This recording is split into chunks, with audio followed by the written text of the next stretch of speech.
नमस्कार, स्वागत है आप सभी का। आपके साथ मैं हूं स्वप्निल। आज दिन भर की क्या बड़ी खबरें रही हैं राजस्थान की बताएंगे। मारो राजस्थान में बात होगी उदयपुर हत्याकांड पर तमाम अपडेट्स की। जांच एजेंसी एनआईए ने जांच में तेजी ला दी है। एनआईए पूरे मामले की वैज्ञानिक तरीके से यानी साइंटिफिक तरीके से जांच में जुटी है।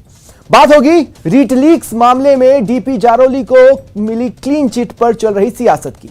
बात ईआरसीपी को लेकर राज्य सरकार पर हमलावर हुए बीजेपी नेताओं की भी, और बात एसीबी की ओर से घूसखोरों पर कसे गए शिकंजे की। लेकिन शुरुआत करेंगे उदयपुर हत्याकांड पर तमाम अपडेट्स की खबर से। कन्हैयालाल मर्डर केस में यह बड़ा अपडेट है। आज उदयपुर में 16 घंटों की ढील दी गई है। देखिए, सबसे पहले जो 4 घंटे की ढील मिली थी, उसके बाद जिस तरह से उदयपुर वापस पटरी पर लौट रहा है, लगातार कर्फ्यू में ढील की जो छूट है उसे बढ़ाया जा रहा है। आज 16 घंटे की ढील दी गई है। इस बीच एनआईए की बात करें तो 3 दिनों से एनआईए की टीम उदयपुर में थी और जांच कर रही थी। जो घटना स्थल है यानी वो मौका वारदात जहां पर कन्हैयालाल का मर्डर हुआ था, तो जो आरोपी होते हैं उन्हें भी मौका वारदात पर ले जाया जाता है। लेकिन जिस तरह का सेंसिटिव माहौल है, जिस तरह की सेंसिटिविटी इस केस की है, ऐसे में एनआईए शायद ही आरोपियों को उदयपुर लेकर आती और इसलिए संभावनाएं सीन रिक्रिएशन की कम थी। हुआ भी वही, सीन रिक्रिएट नहीं किया गया। एनआईए की टीम ने गुरुवार को जरूर घटनास्थल पर जाकर जांच की थी, वीडियोग्राफी करवाई थी और लोगों से पूछताछ की थी। लेकिन उदयपुर में इस वक्फे में जितनी भी छानबीन एनआईए की टीम को करनी थी वो पूरी कर ली है, जिसके बाद एनआईए की टीम रवाना हो चुकी है। लेकिन संभावनाएं अभी भी हैं कि अगर आगे और भी क्लूज मिलते हैं और भी कड़ियां जुड़ती हैं तो एनआईए कभी भी उदयपुर आकर अपनी जांच को और फैला सकती है, उसके दायरे को बढ़ा सकती है। लेकिन फिलहाल जो जानकारी मिल रही है, इस 3 दिन के वक्फे में जितना भी टास्क एनआईए सोचकर आई थी, जितना भी टास्क एनआईए करना चाहती थी, वो इन 3 दिनों में खत्म कर एनआईए की टीम वहां से रवाना हो चुकी है। और इस बीच उदयपुर की अगर बात करें, भूत महल गली में अभी भी सन्नाटा साफ तौर पर महसूस किया जा सकता है। लेकिन उससे इतर बाकी के शहर में धीरे धीरे जिंदगी पटरी पर लौट रही है। पुलिस प्रशासन भी लगातार लोगों से अपील कर रहा है, उनको कह रहा है कि अब आप अपने रोजमर्रा के कामों पर लौटिए। इस तरह से सिटी का रुकना सही नहीं होगा। कमलेश दखनी हमारे सहयोगी इस वक्त मेरे साथ लाइव जुड़ रहे हैं। कमलेश, सबसे पहले तो एनआईए की टीम रवाना हो चुकी है, सीन रिक्रिएट नहीं हुआ, इस पर अपडेट्स दीजिए।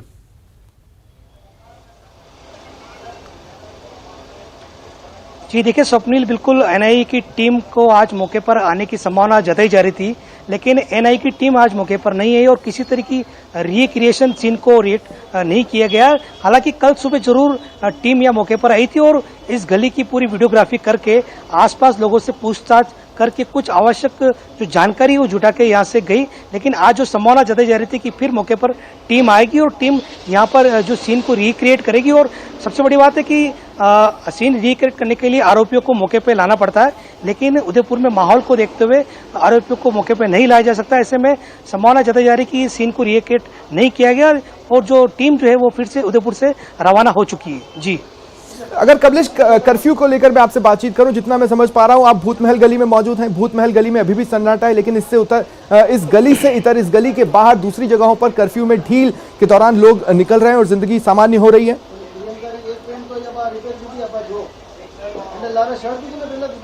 बिल्कुल, आज इस घटनाक्रम के 11वां दिन हो चुका है और ऐसे में कर्फ्यू में लगातार ढील दी गई है।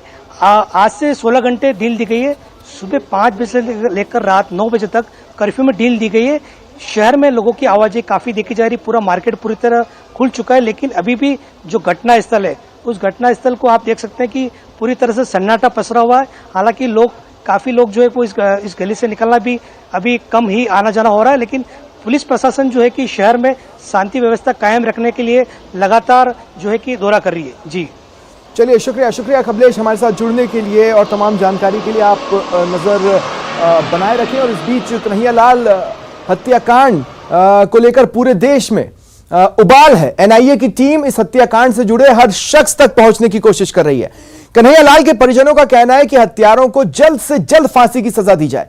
कन्हैयालाल का परिवार इन दिनों कैसे अपना जीवन यापन कर रहा है, अब उस दुकान का क्या होगा जो दिवंगत कन्हैयालाल चलाते थे, साथ ही भविष्य को लेकर उन्होंने अब आगे क्या सोचा है, ये परिवार खुद को कितना सुरक्षित महसूस करता है, इन्हीं सब सवालों को लेकर कन्हैया के परिवार वालों से बात की सहयोगी कमलेश दखनी ने।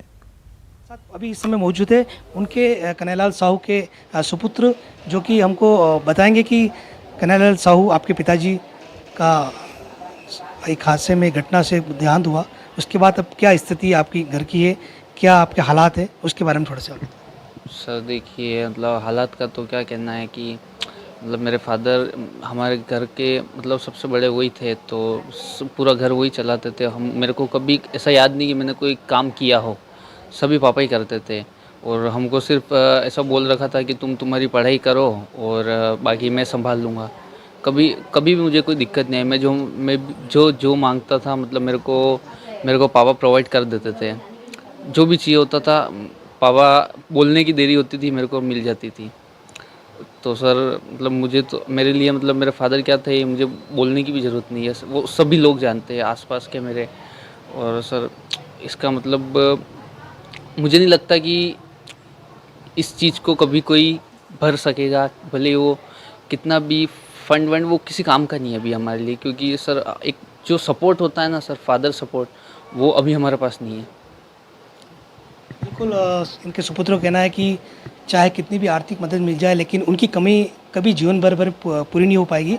हम इसे जानेंगे कि जो कन्हैयालाल जी की जो दुकान थी टेलरिंग की, उस दुकान को अब क्या रहेगा उनसे, अब आगे भविष्य में आपको खोलने का आपका क्या है, या इस तरह से उसको आप वापस चला पाएंगे? सर देखिए, मुझे तो ऐसा लगता है कि अब मेरे फादर के अलावा उसको कोई वहाँ पे कंटिन्यू नहीं कर सकता है सर। फिर भी अगर जो हमारा स्टाफ है वो अगर हिम्मत करके उस शॉप को अगर चलाना चाहे तो सर इसके लिए मेरी तो पूरी परमिशन है कि वो चलाए, कोई दिक्कत नहीं। कभी कभी हम भी आके देख लिया करेंगे कि क्या चल रहा है ऐसा। हमारे साथ इसमें कन्हैयालाल जी की धर्मपत्नी भी है, उनसे पूछेंगे कि कन्हैयालाल जी के जाने के बाद क्या स्थिति घर की भी है, क्या हालात है, उनसे हम जानना चाहेंगे। जी आप स्थिति क्या अभी चल रही है घर की, आप घर की तो देखो ननदे बेटी हुई है, सब बड़े बड़े बेटे, वो मेरे सासू जी है, उनका क्या हो रहा देखो, 90 साल के, उनके दिल पे क्या बीत रही।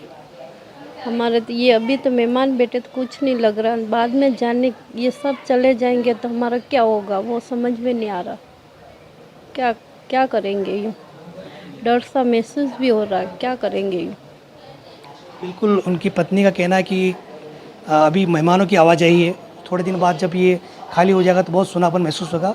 हमारे साथ कन्हैयालाल जी के एक दूसरे बेटे भी है, उनसे जानेंगे कि भविष्य के लिए उन्होंने क्या सोचा है, आगे का फ्यूचर का। सर मेरे फ्यूचर की बात ये है, मेरे फादर का एक सपना था कि उसको फार्मेसी करानी है और फिर आगे का कल्चर उसका सुधारना है। तो सर मेरे फादर का जो सपना था उसको सपने को पूरा करना है। तो अभी मैं फार्मेसी चल रही है, उसके साथ साथ सर आगे का करियर मेरे हाथ में है।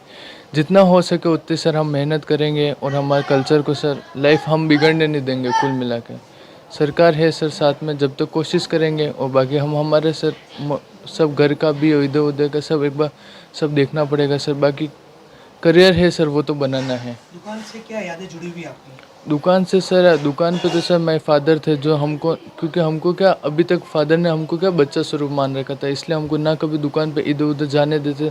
मतलब कुल मिला के हमको फादर ने कभी दुकान पे इतना काम ही नहीं बताया। तो सर दुकान का इतना कुछ अनुभव नहीं है, क्योंकि फादर की दुकान थी टेलर की, फादर हमको उस काम से भी नहीं छोड़ना चाहते थे, इसलिए कभी उसका अनुभव नहीं लेने दिया था।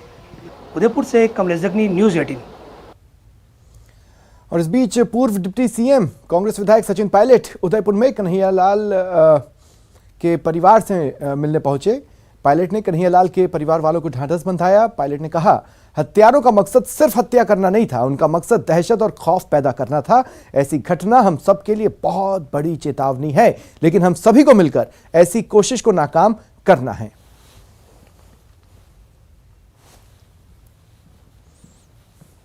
ये सब जानते हैं कि जो हत्यारे थे उनका उद्देश्य सिर्फ हत्या करने का नहीं था। जिस तरह से इस पूरी घटना को अंजाम दिया गया, जिस तरह से दहशत और खौफ पैदा करने की कोशिश की गई, मैं समझता हूँ वो हम सब के लिए एक बहुत बड़ी चेतावनी है। और लोगों के जहन में डर पैदा करने का, खौफ पैदा करने का जिन्होंने कोशिश की है, उसको हम सब मिलकर नाकाम करेंगे। और दोषियों को पकड़ा तो गया है, लेकिन हम सभी चाहते हैं कि चाहे वो ATS हो, SOG हो या NIA हो, दोषियों को जल्द से जल्द चाहे डेली हेयरिंग्स हों स्पेशल कोर्ट के माध्यम से, लेकिन जो दोषी हैं जिन्होंने हत्या को अंजाम दिया है, इस भयानक घटनाक्रम को अंजाम दिया है, उनको सख्त से सख्त सजा मिलनी चाहिए और मैं समझता हूँ फांसी से कम सजा नहीं मिलनी चाहिए। कन्हैयालाल जी के देश में प्लीज, की सरकार फेल रही है, लेकिन सर प्लीज। और अब बात करते हैं क्लीन चिट पर सियासत हिट की। रीट लीक्स मामले में एसओजी की ओर से डीपी जारोली को क्लीन चिट दिए जाने के बाद सियासत तेज है। क्लीन चिट पर अपनी प्रतिक्रिया देते हुए सांसद किरोड़ीलाल मीणा ने राज्य सरकार पर हमला बोला। दूसरी ओर बीजेपी के प्रदेश अध्यक्ष सतीश पूनिया ने कहा, एसओजी प्रदेश सरकार के नियंत्रण में काम करती है, इसलिए हम शुरू से ही केंद्रीय एजेंसी सीबीआई से जांच की मांग करते आए हैं। आज एसओजी राजनीतिक दबाव में उनको क्लीन चिट दे रही है, तो मैं पूछना चाहता हूं सरकार से, मुख्यमंत्री जी से, कि आखिर में किस कारण उनको आनंद फानंद में बर्खास्त कर दिया गया। और आपको जानकारी है कि बर्खास्त करने के बाद डीपी जारोली जी ने ये कहा था कि इसमें बड़े राजनीतिक हाथ हैं। तो वो राजनीतिक हाथ कौन से हैं, ये एसओजी ने पूछताछ तो की होगी और उसी कारण से उनको क्लीन चिट दे दी। और इसीलिए हमने सीबीआई की मांग की थी कि मछलियां तो पकड़ी गई लेकिन मगरमच्छ पकड़े नहीं गए, और इसी ढंग से एक मगरमच्छ सरकार की मेहरबानी से, एसओजी की कृपा से बच निकले, जो दुर्भाग्यपूर्ण है। देखिए, जारोली का जो पहला बयान मैंने सुना था उसमें कहा कि राजनीतिक संरक्षण के कारण ये नकल हुई है। एक जो प्रथम दृष्टया उसका बयान था, उसके बाद में जिस तरीके की बातें आई, केवल रीट की बात नहीं थी, राजस्थान की कोई परीक्षा ऐसी नहीं बची विद्यार्थियों के पेट पे लात मार के उनके माँ बाप के सपनों को चकनाचूर करने का काम अशोक गहलोत की सरकार ने किया है। और कल जो कोर्ट का वर्डिक्ट स्टेनोग्राफर के लिए आया है, तो मुझे लगता है कि ऐसी एक सीक्वेंस है जो नकल का माफिया, जैसे बजरी माफिया, पर्यटन माफिया, भू माफिया, शिक्षा माफिया, चिकित्सा माफिया, उसमें एक माफिया और जुड़ गया राजस्थान में, नकल माफिया। ये नकल mafia, paper leak mafia Ashok Gehlot की सरकार में उनकी नाक के नीचे पनपा है। और इसलिए एसओजी ने क्लीन चिट दे दी, तो एसओजी किसकी संस्था है, ये तो हम प्रश्न खड़े ही करते थे कि सीबीआई की जांच क्यों जरूरी है। सीबीआई की जांच इसलिए कि सीबीआई नेशनल एजेंसी है, उस पर भरोसा किया जा सकता है। लेकिन सीबीआई से अशोक गहलोत सरकार इसलिए डरी हुई थी कि कहीं सच्चाई सामने नहीं आ जाए। सच्चाई से डरने के लिए उन्होंने एसओजी का सहारा लिया। जारोली को क्लीन चिट देने पर सवाल उठ रहे हैं। रीट पेपर लीक मामले में एसओजी द्वारा माध्यमिक शिक्षा बोर्ड के अध्यक्ष रहे डीपी जारोली को जांच में क्लीन चिट दे दी गई। राजस्थान एकीकृत बेरोजगार महासंघ के उपेन यादव ने इस पर सवाल उठाए हैं। से हुआ या बोर्ड से हुआ, इसके अलावा एसआई का पेपर लीक हुआ, उसके दोषियों को पता नहीं लगा पाई। और जो आरपीएससी में घूसकांड प्रकरण आया, आरएस भर्ती में सदस्य के नाम आए, कई कर्मचारियों का नाम आए, उसमें भी आज तक पता नहीं लग पाए। वहीं कांस्टेबल भर्ती परीक्षा सीएचओ में जो कांग्रेस सरकार से जुड़े हुए पदाधिकारी जिनके स्कूल है, वो लिप्त पाए गए, लेकिन अभी तक नए कानून के तहत स्कूल की मान्यता रद्द हो पाई है, नहीं संपत्ति जब्त हो पाई है, और नहीं उन लोगों को नए कानून के तहत आर्थिक उन पर दंड किया गया है। ऐसे में सवाल ये उठ रहे हैं कि आखिरकार कब तक युवाओं की मांगों को दबाया जाएगा। माननीय मुख्यमंत्री जी से मैं एक बार फिर अपील करूंगा कि जैन डिग्री का मामला हो, चाहे लाइब्रेरियन, चाहे रीट, चाहे कांस्टेबल, तमाम भर्ती परीक्षाओं की जांच सीबीआई को दे देनी चाहिए। चलिए बढ़ते हैं आगे। प्रसादी लाल मीणा ने एक विवादित बयान दिया था। उन्होंने कहा था केंद्र ने ईआरसीपी पर काम बंद करने का लेटर दिया है, तो उन्होंने आगे कहा कि तुम्हारे बाप का राज है क्या, यहां तो कांग्रेस का राज है। इस पर आज बीजेपी सांसद किरोड़ीलाल मीणा ने कहा कि बयानबाजी का ऐसा स्तर चिंता की बात है। कांग्रेस असल मुद्दों से जनता का ध्यान भटकाना चाहती है। गहलोत राजस्थान का, अपने पूर्वी राजस्थान का भागीरथ बन के आएगा, भागीरथ बन के आएगा। आप ये देखते ही रह जाएंगे। काम बंद करने का लेटर दे दिया, काम बंद कर दो, तुम्हारे बाप का राज है कि या तो कांग्रेस का राज है। भाई क्या हो आप काम बंद करने वाले, कराने वाले? अशोक गहलोत में किसी कीमत पे काम बंद नहीं करूंगा। राजनीतिक गिरावट तो है, और इस ढंग के अमर्यादित भाषण देकर वातावरण को तनावपूर्ण करना चाहते हैं, जिससे असली मुद्दा पीछे रह जाए और दूसरी बातों में हम उलझ जाए। लेकिन भारतीय जनता पार्टी और क्षेत्र की जनता इसमें उलझने वाली है। खबर गृह मंत्री के दौरे की तैयारी की। कल केंद्रीय गृह मंत्री अमित शाह के दौरे के दौरान कड़े सुरक्षा इंतजाम रहेंगे। पुलिस ने आज एयरपोर्ट से लेकर रामबाग पैलेस और बीजेपी कार्यालय तक अमित शाह के दौरे की रिहर्सल की। कमिश्नरेट पुलिस ने शाह की सुरक्षा में बड़ी संख्या में पुलिसकर्मियों की तैनाती की है। तीनों कार्यक्रम स्थलों पर पुलिस और इंटेलिजेंस एजेंसियां मोर्चा संभाल चुकी है। केंद्रीय सुरक्षा बल भी सुरक्षा में तैनात किए गए हैं।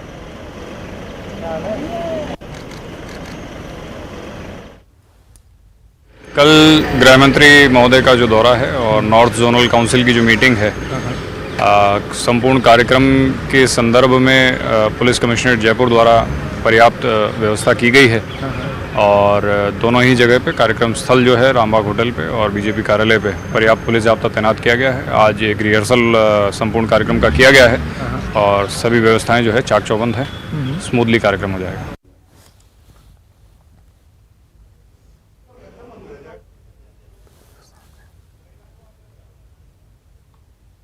तो देखिए, पूरी तरह से चाक चौबंद व्यवस्था की गई है। आखिर देश के गृह मंत्री अमित शाह आने वाले हैं, सुरक्षा के कड़े इंतजाम हैं। आज इसके मद्देनज़र तैयारियों को अंतिम रूप भी दिया गया।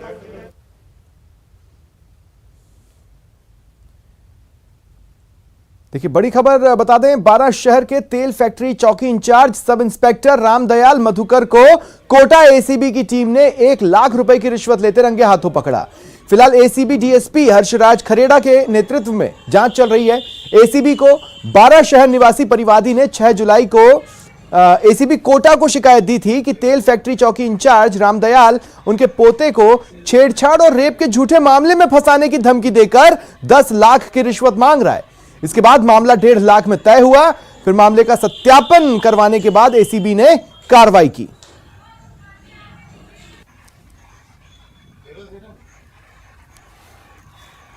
लड़की की तरफ से छेड़छाड़ और रेप का मुकदमा करने की धमकी देकर पहले 10 लाख रुपए की डिमांड की गई, 10 लाख रुपए की रिश्वत मांगी गई।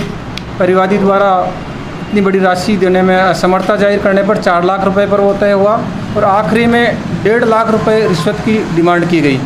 50,000 रुपये उसी समय इन्होंने प्राप्त कर लिए और आज 1 लाख रुपए लेते हुए 12 जो तेल फैक्ट्री चौकी इंचार्ज रामदयाल सब इंस्पेक्टर कोतवाली की जो चौकी है उसको गिरफ्तार किया है। 1 लाख रुपए रंगे हाथों इन्होंने आज प्राप्त किए।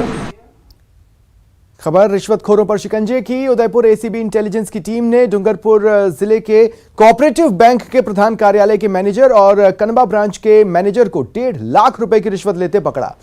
दोनों आरोपियों ने रिश्वत खजूरी लैंप्स के भवन निर्माण की राशि में से कमीशन के रूप में ली थी। कनबा ब्रांच में ACB intelligence deputy Dinesh Sukhwal के नेतृत्व में कार्रवाई की गई। कल दिनांक देवीलाल डामोर जो लैंपस अध्यक्ष खजूरी है उसने इंटेलिजेंस यूनिट उदयपुर में आके रिपोर्ट की थी कि मेरे से कोऑपरेटिव बैंक के प्रधान शाखा के मैनेजर मितार्थ श्रीमाली और कनबा ब्रांच के मैनेजर 1,25,000 रुपये लेते हुए विकास मितार्थ को और 25,000 रुपये लेते हुए विकास को गिरफ्तार किया। बड़ी खबर है, खराब मौसम की वजह से अस्थायी रूप से अमरनाथ यात्रा रोक दी गई है। देखिए, अमरनाथ गुफा के पास एक बादल फटा है और इस वजह से देखिए बिल्कुल गुफा के पास में ये बादल फटा है। मौसम बेहद खराब है और इस वजह से फिलहाल टेम्परेरीली अस्थायी रूप से यात्रा को रोक दिया गया है। जो तीर्थयात्री हैं उन्हें पवित्र गुफा के लिए जाने की अनुमति फिलहाल नहीं है। तीर्थयात्रियों को आधार शिविरों में ठहराया गया है।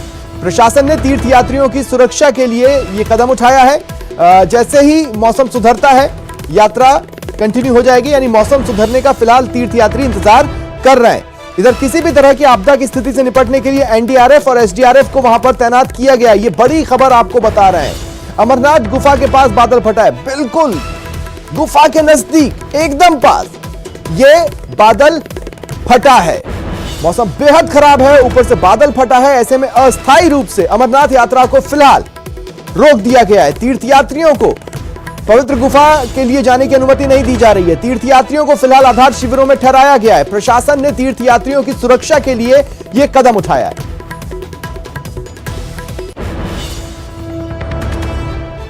ब्रेक के बाद स्वागत है आप सभी का। टोंक जिले में एक दलित युवती के साथ दुष्कर्म करने और वीडियो बनाकर ब्लैकमेल करने का मामला आया है। आरोपी पिछले 6 साल से पीड़ित का शारीरिक शोषण कर रहा था।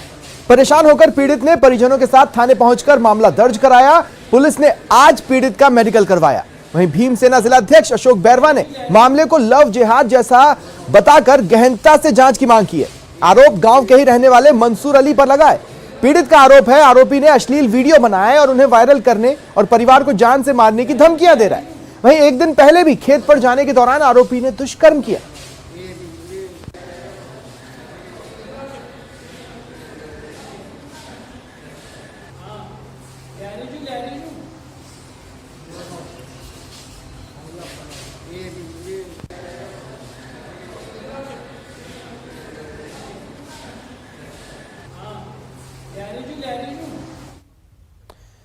खबर नशे के कारण जिंदगी खत्म होने की। बाड़मेर रोड पर दर्दनाक सड़क हादसा हुआ। अनियंत्रित होकर कार के पलटने से यह हादसा हुआ। हादसे में कार पलटने से एक युवक की मौके पर ही मौत हो गई। 4 अन्य गंभीर रूप से घायल हैं, जिन्हें अस्पताल ले जाया गया। 4 में से 2 घायलों को प्राथमिक उपचार के बाद जोधपुर रेफर किया गया। मामला ड्रिंक एंड ड्राइव का हो सकता है, यह अंदेशा जताया जा रहा है, क्योंकि गाड़ी के आसपास बियर की बोतलें और ग्लास नमकीन के पैकेट्स बिखरे नजर आए। पुलिस जांच कर रही है। कहते हैं कि मौत अपना स्थान चुन लेती है और वहीं इंसान की मौत होती है। कुछ ऐसा ही दृश्य जैसलमेर में देखने को मिल रहा है। बाड़मेर रोड पर एक सड़क हादसा हुआ है, जहां गुजरात के कुछ लोग यहां पहुंचे थे।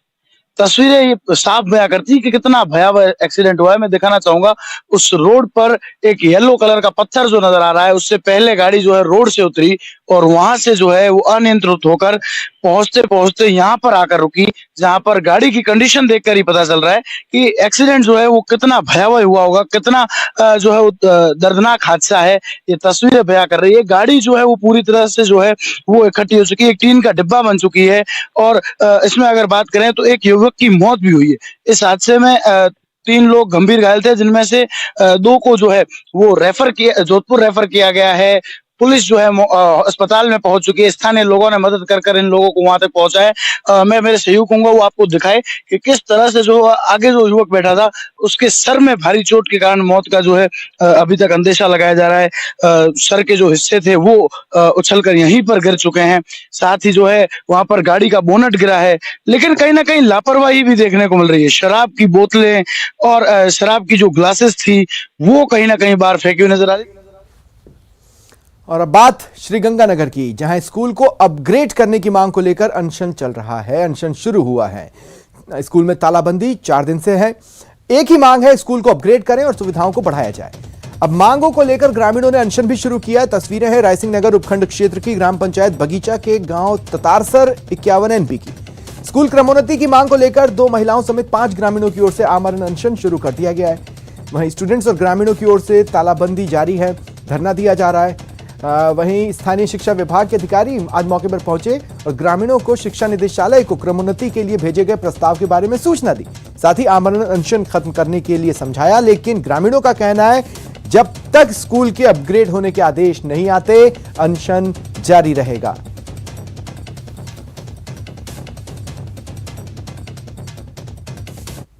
हमारा स्कूल जल्द से जल्द 8वीं से 12वीं तक किया जाना चाहिए। हम 6 किलोमीटर पैदल चलकर जाते हैं, कच्चा रास्ता है, हमें आने जाने में काफ़ी परेशानी होती है। और चलिए यहां पर रुकते हैं एक छोटे से ब्रेक के लिए।